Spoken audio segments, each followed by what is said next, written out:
हाँ तो बच्चों, कैसे हैं आप सब। जैसा कि आप सभी को पता है, अपना क्लास 10th का चैप्टर 9 स्टार्ट कर चुके थे। इससे पहले 2 पार्ट कंप्लीट भी किए थे, उनमें कुछ टॉपिक यहाँ अपन ने डिस्कस किए थे।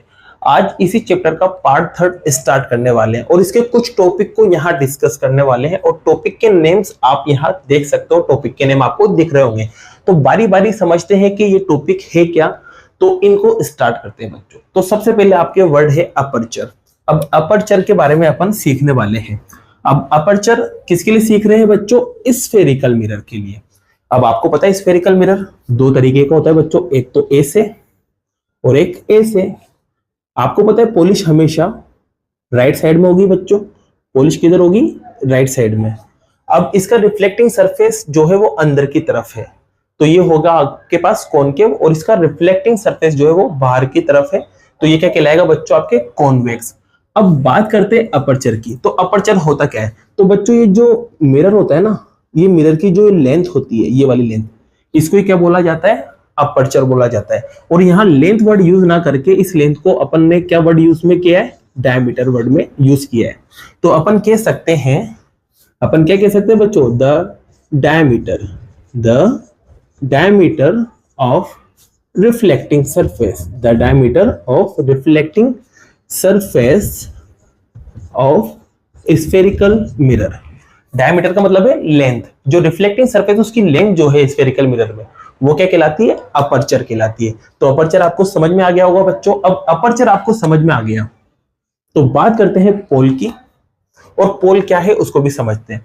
तो बच्चों ये जो रिफ्लेक्टिंग सरफेस होता है ना, क्या होता है? रिफ्लेक्टिंग सरफेस, चाहे इसका लो चाहे इसका लो, इस रिफ्लेक्टिंग सरफेस का ये एक सेंटर पॉइंट होता है बच्चों। बीच में एक सेंटर पॉइंट होता है, एकदम बीच में एक पॉइंट होता है।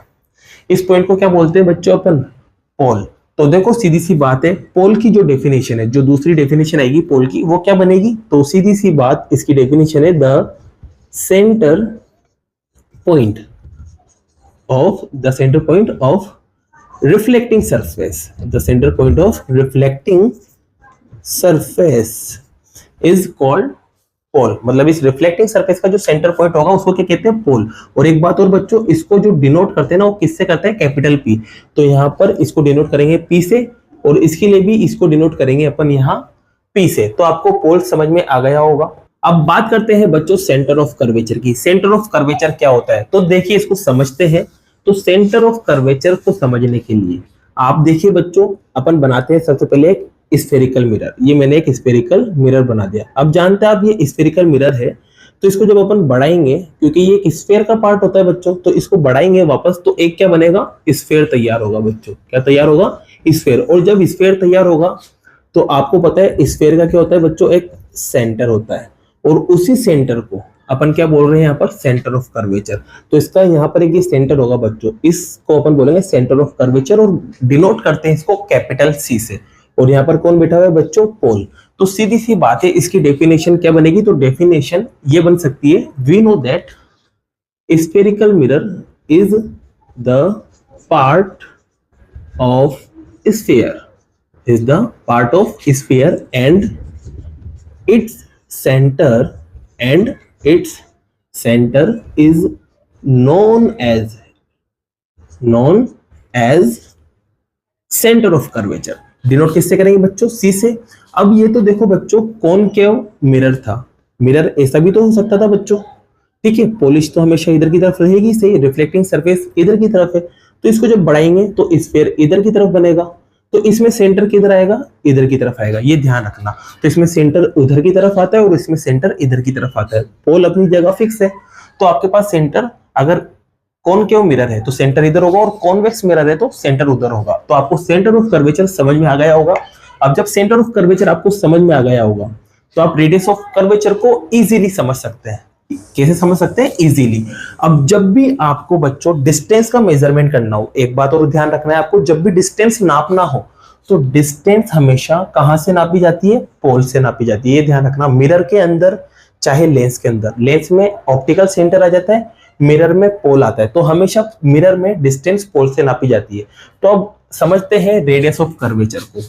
तो ये जो पोल है ना बच्चों, इस पोल से सेंटर ऑफ कर्वेचर की डिस्टेंस, इस पोल से सेंटर ऑफ कर्वेचर तक की डिस्टेंस क्या कहलाती है बच्चों? Radius of curvature. और इसको डिनोट करते हैं कैपिटल आर से। यहाँ पर भी आप देख सकते हो सेंटर ऑफ कर्वेचर से पोल तक की डिस्टेंस क्या कहलाएगी बच्चों? Radius of curvature. तो इसका जो डेफिनेशन बनेगा फोर्थ वाला, वो आप कह सकते हैं the distance between centre of curvature and pole is called radius of curvature denoted by capital R. ये भी ध्यान रखना, इसको रिप्रेजेंट किससे करते हैं? कैपिटल आर से। तो आपको रेडियस ऑफ कर्वेचर भी समझ में आ गई होगी। बात करते हैं बच्चों प्रिंसिपल एक्सिस। अब प्रिंसिपल एक्सिस क्या है? तो प्रिंसिपल एक्सिस को भी यहां अपन समझते हैं। तो देखिए बच्चों, इसके लिए मैंने यहाँ पर फिफ्थ वाले डेफिनेशन के लिए मैंने यहाँ पर फिर से एक मिरर बनाया है।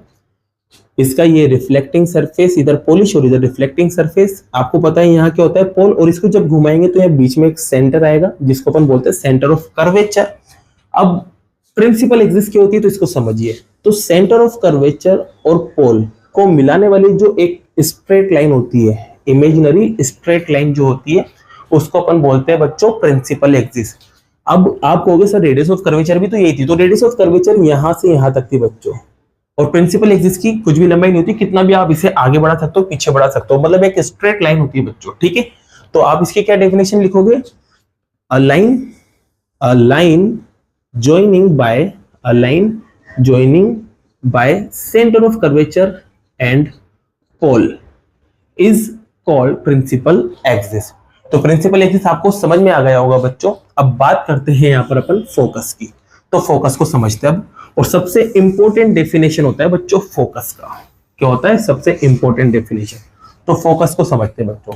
तो इसके लिए सबसे पहले एक मिरर बनाएंगे। ठीक है, ये इसका पोल हो जाएगा बच्चों, इसका यहाँ पर ये सेंटर आ जाएगा, और इन दोनों को मिलाने पर एक स्ट्रेट लाइन बनेगी जिसको अपन बोलेंगे प्रिंसिपल एक्सिस। चाहे तो एक और मिरर बना लेते बच्चों। ये लो मिरर बना लिया, यहाँ पर इसका पोल हो जाएगा बच्चों, ये सेंटर ऑफ कर्वेचर हो जाएगा। अब इसमें पॉलिश हमेशा आपको पता है, पॉलिश हमेशा राइट साइड में होगी। कोई सा भी मिरर हो, पॉलिश हमेशा उधर की तरफ होगी, पीछे की तरफ। तो पॉलिश हमेशा राइट साइड में कर देंगे बच्चों।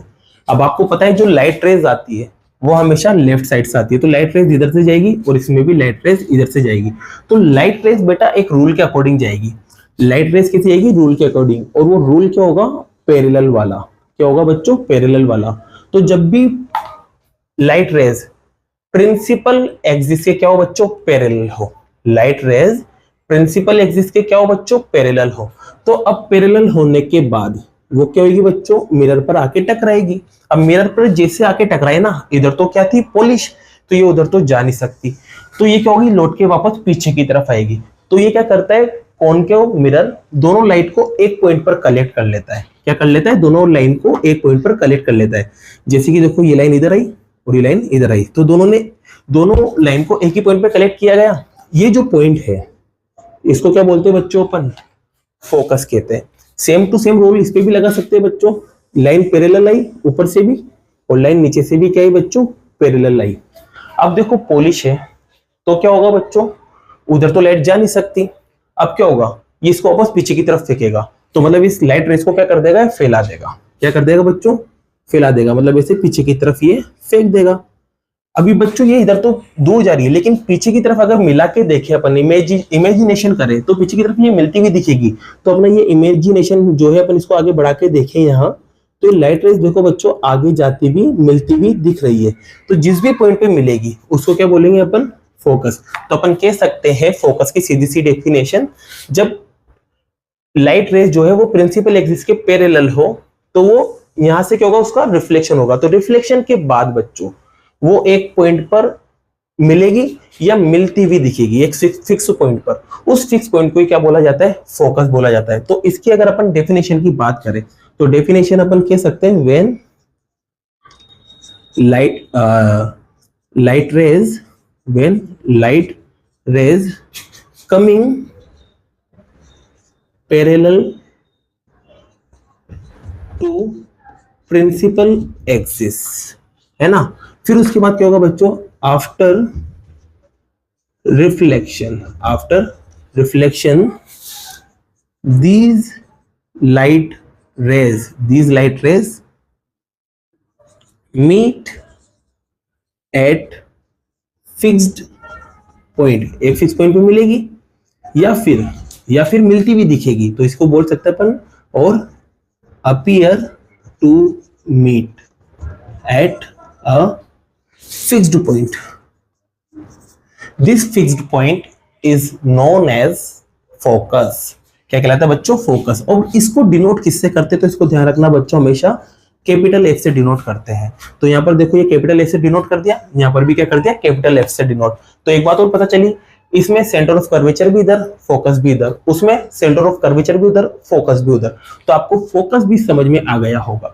बात करते हैं फोकल लेंथ की। तो फोकल लेंथ क्या बला है बच्चों? तो फोकल लेंथ सीधी सी बात है, मैंने क्या कहा था, सारी डिस्टेंस पोल से नापी जाती है। तो पोल से फोकस तक की जो डिस्टेंस होगी बच्चों, पोल से फोकस तक की जो डिस्टेंस होगी वो क्या कहलाती है? Focal length. और इसको बताते हैं स्मॉल एफ से। किससे बच्चों? स्मॉल एफ से। तो डेफिनेशन क्या लिखोगे? The distance between focus and pole is called focal length. आ गया होगा बच्चों समझ में? तो आपकी सारी डेफिनेशन हुई। अब एक चीज और बच्चों, यहाँ पर ये होता है रेडियस ऑफ कर्वेचर और ये होता है फोकल लेंथ।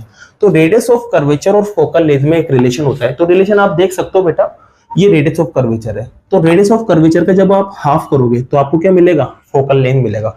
तो आप कह सकते हैं focal length is half of radius of curvature. तो फोकल लेंथ होती है वो रेडियस ऑफ कर्वेचर की क्या होती है? हाफ होती है।